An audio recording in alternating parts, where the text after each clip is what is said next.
ലോകത്തിന്റെ സൗന്ദര്യം ആസ്വദിക്കാം. സ്വദേശത്തേക്കും വിദേശത്തേക്കും യാത്ര ചെയ്യാം സൂര്യയിലൂടെ.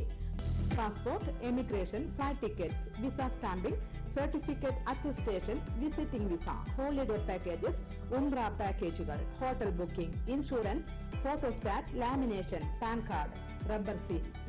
സൂര്യ international travels and communications, Vadakkanchery, Chelakkara, Delhi, Dubai, ഇപ്പോൾ ആറങ്ങോട്ടുകരയിലും.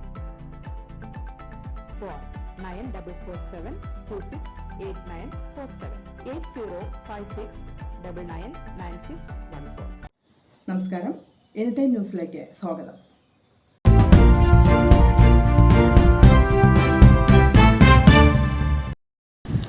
ലൂർദ് മാതാ പള്ളിയിൽ മാതാവിന് സ്വർണ്ണക്കൊന്ത സമർപ്പിച്ച് കേന്ദ്രമന്ത്രി സുരേഷ് ഗോപി. തിരഞ്ഞെടുപ്പ് വിജയത്തിനു ശേഷം ആദ്യമായാണ് അദ്ദേഹം ഇവിടെ എത്തുന്നത്. അല്പസമയം പള്ളിയിൽ ചിലവഴിച്ച ശേഷം അദ്ദേഹം മടങ്ങി. വിജയത്തിലുള്ള നന്ദി ഹൃദയത്തിലാണെന്നും അത് ഉൽപ്പന്നത്തിലല്ലെന്നും സുരേഷ് ഗോപി പ്രതികരിച്ചു.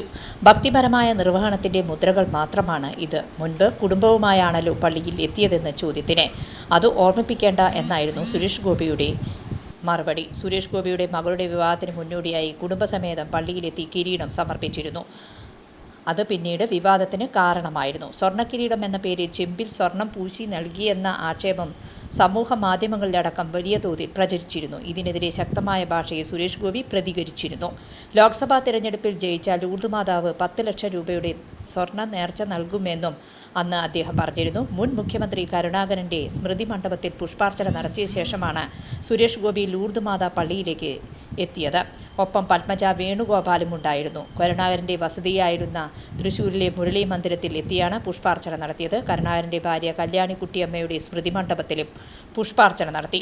സന്ദർശനത്തിനു രാഷ്ട്രീയ മാനമില്ലെന്ന് സുരേഷ് ഗോപി പറഞ്ഞു. ലീഡർ കരുണാകരനെ കേരളത്തിൽ കോൺഗ്രസിൻ്റെ പിതാവായാണ് ഞാൻ കാണുന്നത്. ഇന്ദിരാഗാന്ധിയെ ഭാരതത്തിൻ്റെ മാതാവായി കാണുന്നതുപോലെ അദ്ദേഹത്തിൻ്റെ മുൻഗാമികളോടുള്ള അപമര്യാദയല്ല. പക്ഷേ എൻ്റെ തലമുറയിലെ ഏറ്റവും ധീരനായ ഒരു ഭരണകർത്താവ് എന്ന നിലയ്ക്ക് ആരാധന ആ വ്യക്തിയോടാണെന്നും അദ്ദേഹം പ്രതികരിച്ചു.